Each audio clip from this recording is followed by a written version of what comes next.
This is an Iron Horse. Iron Horse was a performance mountain bike company that was popular in the 90s and 2000s until they met their downfall in 2009. My dad has been wanting to go riding for some time, but this Maverick 5.5 has been in no condition to do so. Today, that needs to be changed.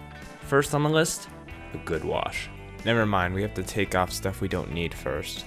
Things like this rack, kickstand, and reflectors need to come off because they aren't really necessary. Just a side note, who routed these cables? Shifting is bad, but we'll take care of that later. Alright, time for a bath.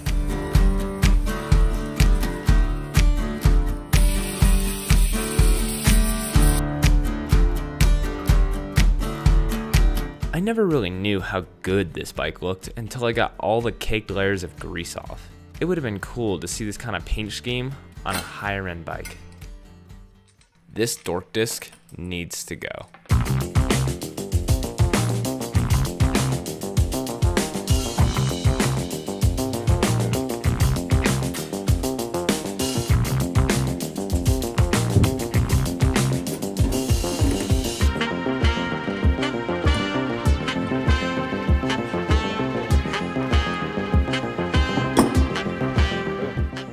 I'm hoping the bad derailleur hanger is the culprit for all the bad shifting issues.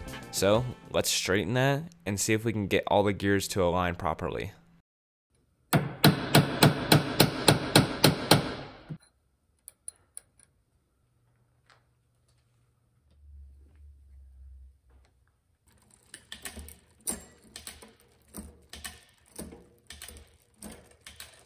It took a while to get the front derailleur to work, but after a while, I got the whole drivetrain to work perfectly.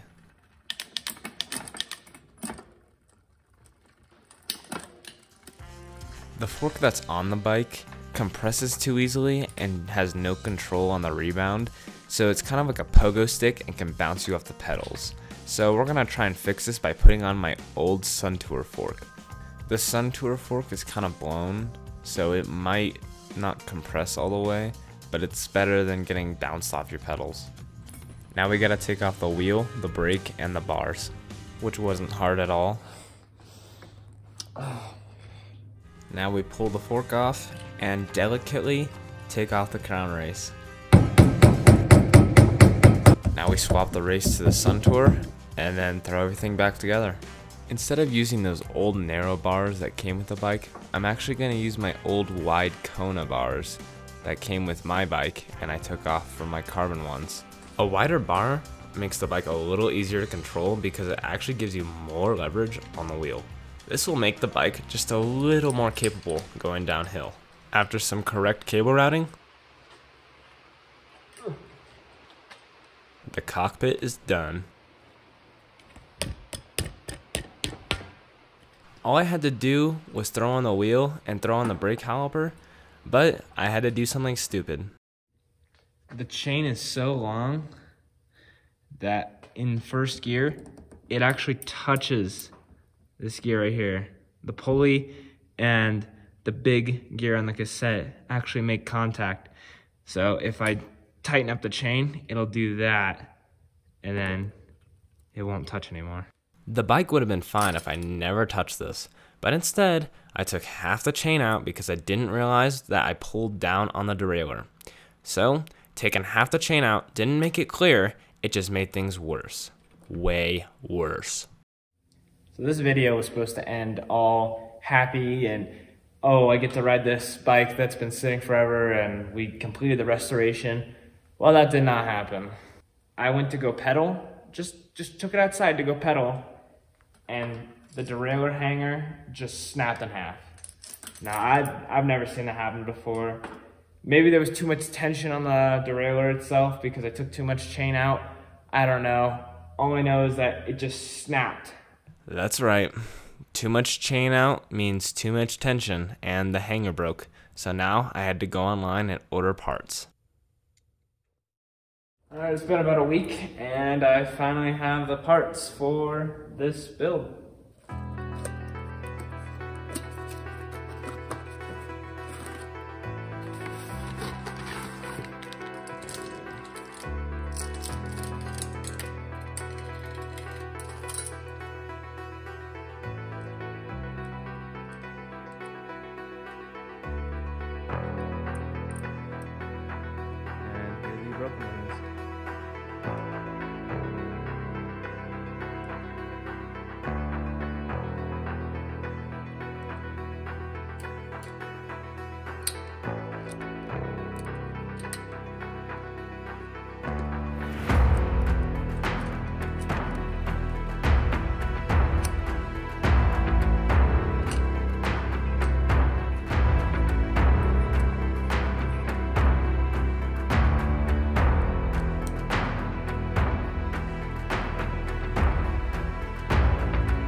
Now that we got everything back there fixed, now let's see if I can actually do a ride without this thing just breaking again.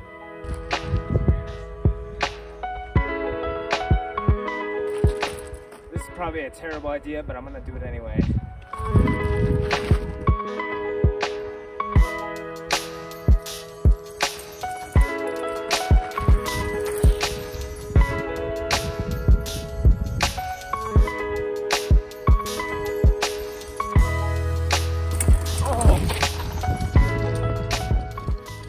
Now I have no idea how the rim and tire didn't just blow up after that case, but I forgot what it's like to ride a hardtail.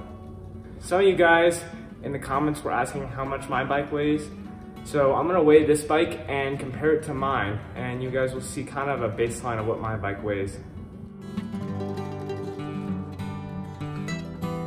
Almost 27.5 pounds right there, and then about 12 kilograms. Around 30 pounds and almost 14 kilograms. Now, online, it says for the Kona Process 134 normal version, it's around 34 pounds.